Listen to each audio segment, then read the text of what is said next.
Today I want to be talking about existential depression, which is something that may be very close to the hearts of all the idealists out there, the highly sensitive people, the gifted people, the creative intuitives, maybe like INFJs, like myself. And it's generally very connected to, like I say, idealism, empathy, sensing, feeling a lot, intuiting a lot, because this is something that's connected to a felt sense of something that could be better than it is. It's also linked a lot with searching for the meaning. And here is where I'm already getting into what are the signs of existential depression? How does it manifest? Because maybe for you it's not really clear. And how is it different from a general depression, right? So generally, let me talk about the signs of that existential pain. First of all, like I started mentioning, is really connected to that longing for meaning.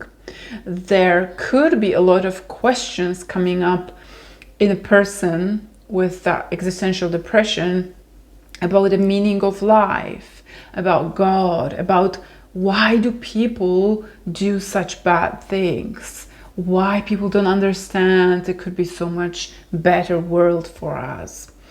Why people don't understand me?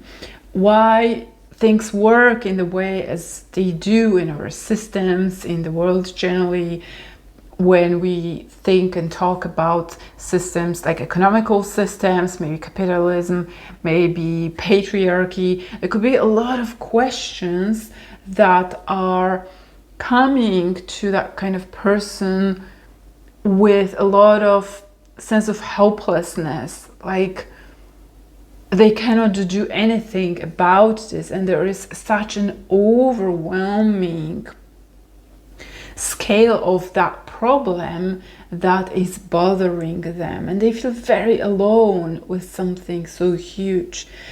There could be a sense of responsibility and wanting to do something, but that futility in doing something compared to that scale of the problem. So maybe you're concerned about the environment and you're very into ecology and all that stuff, and you are also at the same time burdened by the whole subject, and this is when the depression comes in and it really squishes you down so much that any effort on your side feels futile.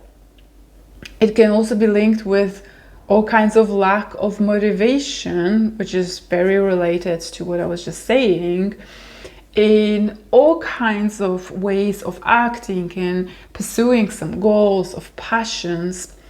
It's really connected with people who have that big heart, who see the distance so acutely of how the world could function, that idealism in them compared to where it is right now. And this huge gap, this discrepancy in what they're seeing feels so overwhelming. They can see how tiny steps could be helpful. And that's why people with vision, creative people, gifted intuitives who have a big vision and have big ideals, look at it as a kind of black or white situation very much, because of their built-in tendency of seeing big vision of how the life should be. Now, unfortunately, we all know that this really leads to a lot of catastrophic thinking and that futility of action, and that pressing down on any motivation that could propel us in taking those tiny steps into building and creating something. Now, I want to break a little bit of this topic today, and I want to kind of first say that this state of depression, this existential depression, is unique for these kind of people who have big heart, who would want to do something. And here you can already see it a little bit separate from the normal depression, because it's really about the world at large. It's really big concern about meaning, big topics, right? That's why it's called existential depression. Now, I also want to help you if you are concerned that you might be suffering from this type of depression and maybe have had cycles of existential worries and depression and crisis coming up in your life. So this video is actually going to serve as a sort of reframe and show you a different side of what it is. Because as in the past, I had moments of that existential depression for sure, especially with relation to the environment.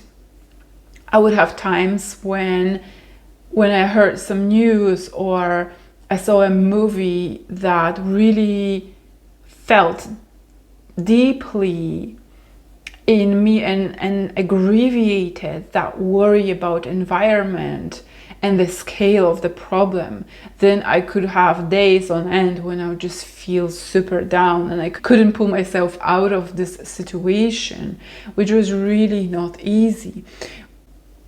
And there is that helplessness that often comes with these problems, because when you look at the scale of this situation, it's usually something completely beyond your scope of responsibility, right? But somehow there is something in us that feels like we must do something, like we are responsible in some ways. And as humanity, we totally are.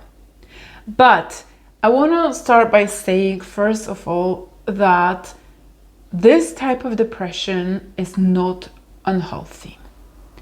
And I know many people will disagree because it feels yucky and it feels horrible to be in that state. And I know this because I've experienced that, and I know many people, especially amazing artists, who are concerned why people are so bad, why there is so much evil, why people hurt one another, why these things happen and all that.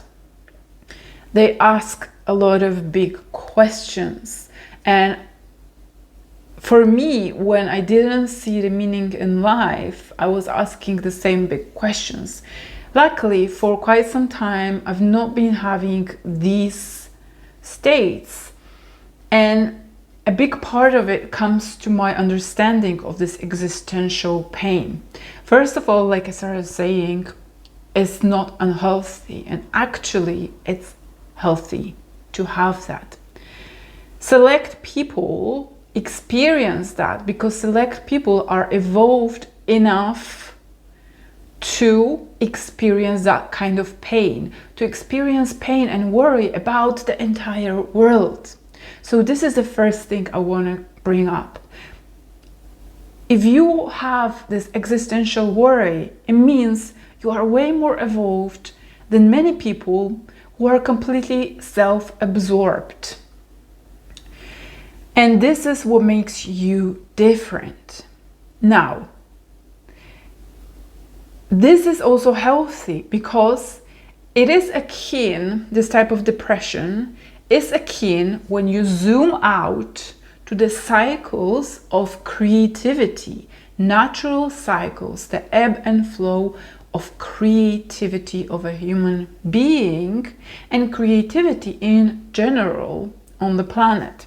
What do I mean by this? I'm a creator, if you don't know. I've been an artist for decades of my life, basically since I was a baby. And since ever I could hold a pencil or draw something.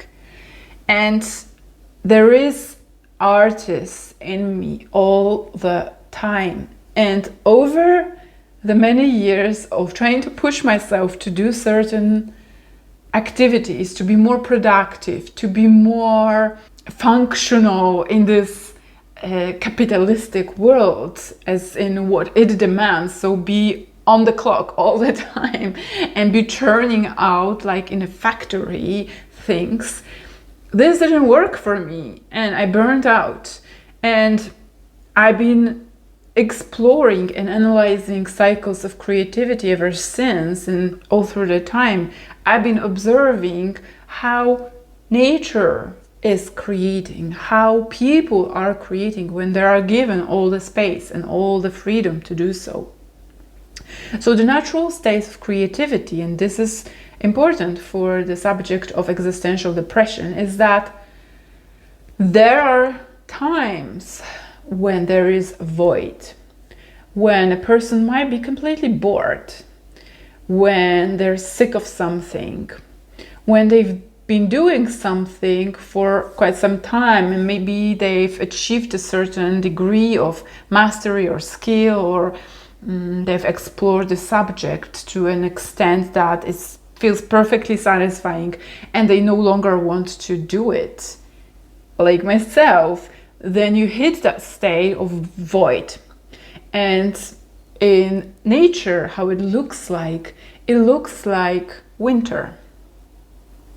It's basically done giving. It's done producing. Nature has run its cycle of growing and, percolating and just blooming and then releasing. And now it's resting. Now it's integrating, because what is happening is not just void. It's not just like nothing is happening. A lot is happening under what you see as nothing is happening. Minerals are being integrated. The disintegrated, the rotten leaves have fallen into the ground and they are nourishing the soil. So all these things are happening when you think everything is dormant. It is kind of dormant because we like to look at the creative part as human. We like to see the flowers. Where are the flowers? Here. We like to see the flowers. We like to see the fruit. We like to see the fruit of our labor. We like to see in the world productivity and action and results and evolution, and one becoming into the other. But the times when we hit that existential depression is reflecting to us that we've hit a certain level in our evolution, that we have outgrown a certain stage. Maybe your ego has been behaving in a certain way, and maybe you have noticed how what has worked until this time, what had meaning. Maybe you had a job and you were working this job and all of a sudden like it's lost its meaning. I don't know what's happening. Where is that meaning? And then you go on that search of trying to find something that is more meaningful. But during that time you are suffering because everything seems so empty, right? This is the time when you are in that winter. This is the time when you are in a void. And what is important in the time of void is not like winter, like seasons, that there is like a few months of winter, three months of winter, 3 months of spring, blah, blah, blah, it's kind of more predictable. Creativity can be much more unpredictable, and our evolution, our personal evolution is also much less predictable. So when I've noticed that when I'm going through these cycles of creativity and when I'm productive and all that and it's flowing nicely, but one day there comes this day when I don't feel like doing anything creative, like I don't have anything to give out, like there is nothing that wants to birth through me, then I know I cannot force myself to keep trying. I cannot force myself to have that idea. It's futile indeed to force myself to be creative in those times.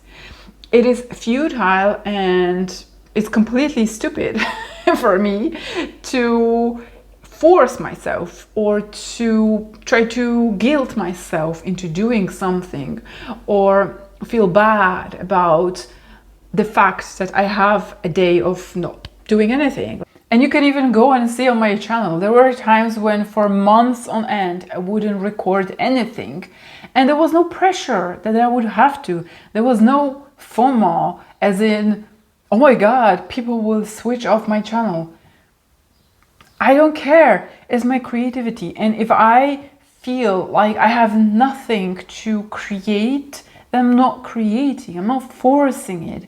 And I know this may be contradicting a lot of ideas of various people like writers telling you that you should just create every single day, just sit down, write 2,000 words every single day or something like that, and that's how it's going to work. But I disagree with that, and I honor my creativity. I know that when I sit down and I try to force myself, I will be wasting this time. That when I feel and sense what else could be done, if I'm just going to have pleasure during that day, if I'm just going to go on a walk and enjoy myself and watch birds, or enjoy eating watermelon in front of the house or something like that, and I'm just sitting in a moment without thinking, oh my god, when will the creativity come? When will the block stop? Because I don't see them as creative blocks or anything like that. They are natural passages that we have to move through to integrate various things. And so often I would just sit down, I'm just enjoying myself, I'm letting everything flow, and I'm just, okay, I'm just gonna have a chill day. And I can't even plan that because all of a sudden I have a great idea and I have to sit down and write it down, and then I would sit down and write 2,000 words, right? Or something like that, or just create something in other ways. So I'm not putting that pressure on myself because I know that when I'm struggling with something, it is never going to produce a very good quality of work. And my energy that is flowing through this, that connects with people, is not going to be good. Now you can also see all through my videos that I might have different levels of energy in different videos. So it is also interesting because creativity doesn't always look the same. And this topic is really important when I'm talking about that existential depression because it's so akin. There are different manifestations of how it looks like, and we have to get familiar with our states, with our moods, and treat them all with honor because they are ours for the better or for worse. They are ours and they are here to stay, and they're going to run in cycles. Emotions are meant to run through us, and moods are meant to be freely acknowledged when they come to our days.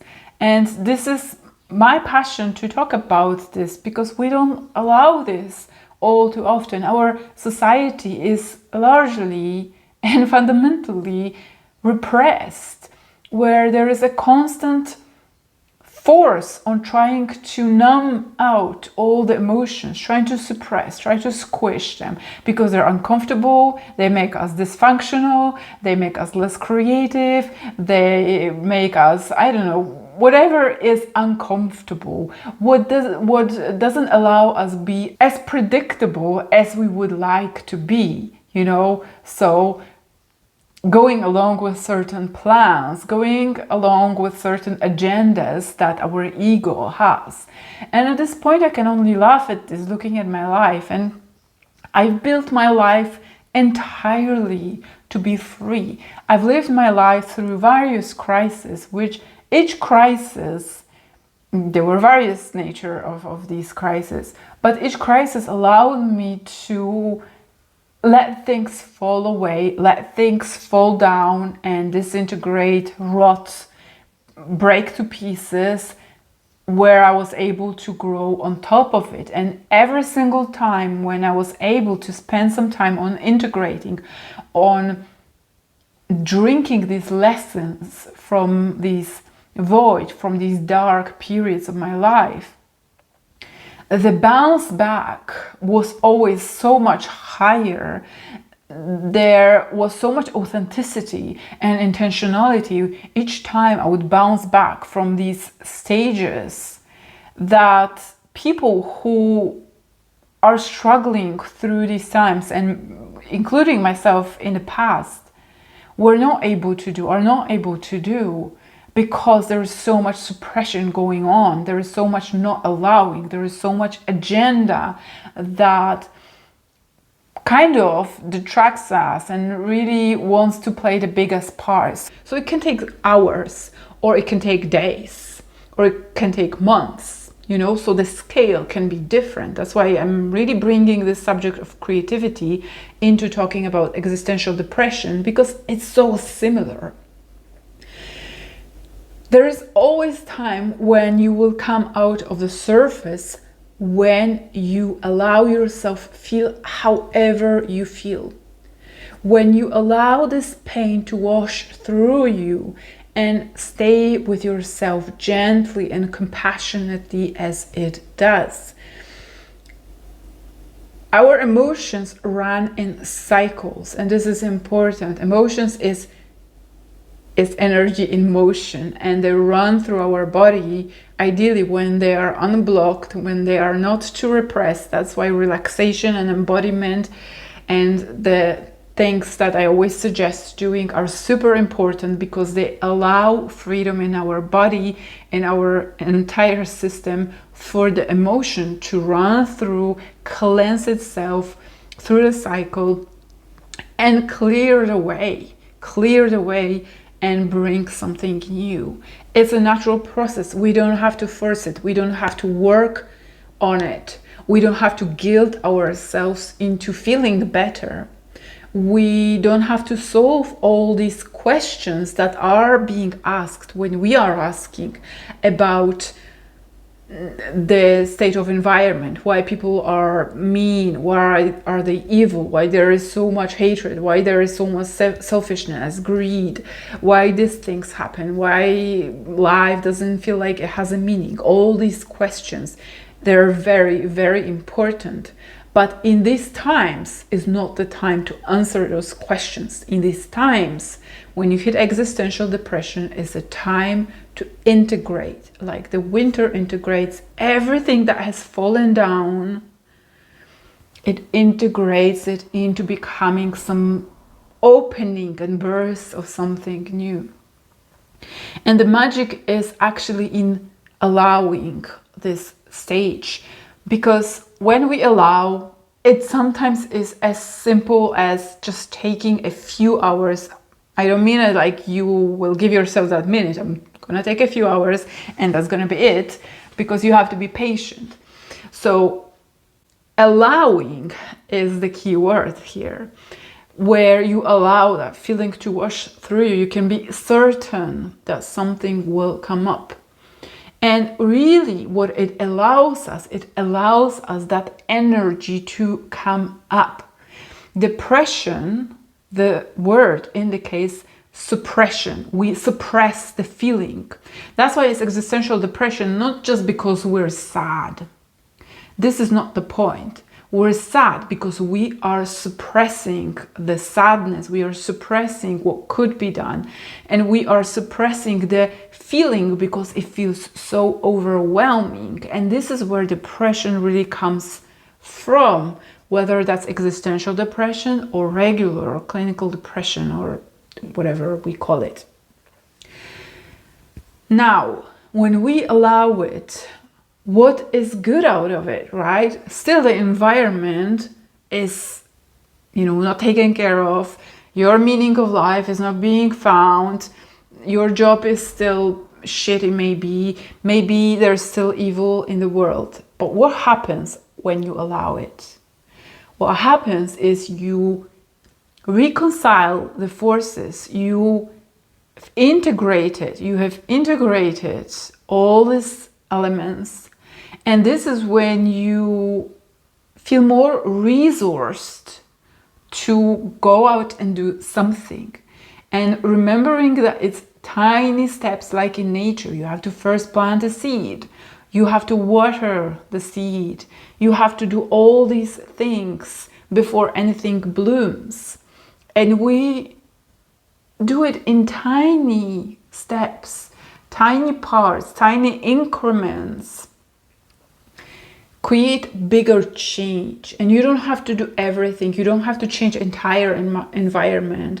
All you can do is maybe you have a garden. Maybe you can create some sort of diversity for insects in your garden. And like I say, support the ecosystem. Or when you're looking for a meaning of life, maybe all you can do when you have that, renewal of energy is to follow the next cue, something that feels exciting. And usually these things create a sort of opening, something that resonates in us. So again, allow the world to invite you to be in that flow, to be in harmony with yourself, with life, not repressing, not making it on your timeline, not wanting to do all or nothing, So being more in harmony with the cycles is all I mean. And when we've grown through that allowing, when we've integrated a lot on this fertile ground, we get to see the seeds of our newness, new perspective, new ways of being in our life, pursuing new subjects. Maybe I don't want that anymore. I've let this go.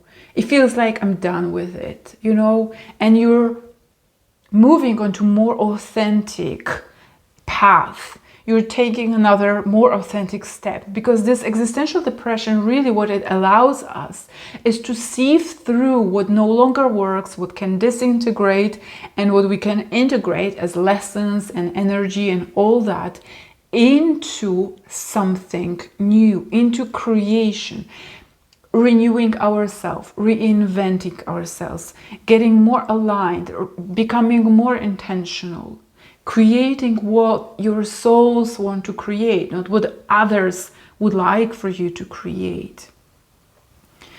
Being more in flow in terms of timelines, how everything goes in respect with your energy patterns. So I'm throwing in all these ideas here so that you can see that it's really a good thing beyond what you can feel to have that existential depression. It is good, because on this fertile ground is when we renew ourselves, but not when we resist. We have to allow the breakdown in order to have that breakthrough.